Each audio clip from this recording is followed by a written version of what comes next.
लिखो डायरी के ऊपर और वो अगले 3 महीने में पहला सपना पूरा करेंगे, उसके लिए दिन रात मेहनत करके दिखाएंगे और 3 महीने में अगर आपने वो सपना उसके सामने पूरा करके दिखा देना तो आप उसके सुपर हीरो बन जाओगे। वो जान लगा देगी तुम्हारे लिए, जान जिसको बोलते हैं। मैं अपनी वाइफ को आज भी कई बार रुकना रुकना रुकना। निराशा जिस चेहरे का श्रृंगार करती है, एक मक्खी भी उस पर बैठने से इनकार करती है। हेलो, इसलिए रुकना नहीं है।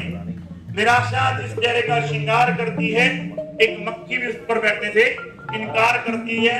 इसलिए स्वस्थ रहो, मस्त रहो, खुश रहो, पर चलते रहो, चलते रहो, चलते रहो, चलते रहो। Thank you, thank you, thank you very much.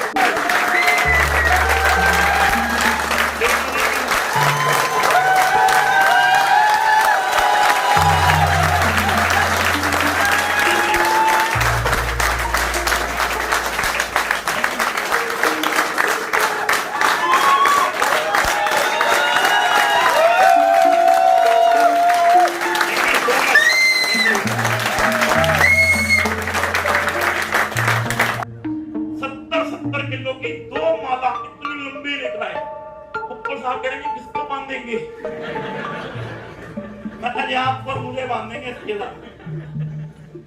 Hello, मेरे कहने का मतलब समझो मेरे यारो, कहानी बहुत बड़ी हो जाएगी। ये पहला मेथड समझ में आया?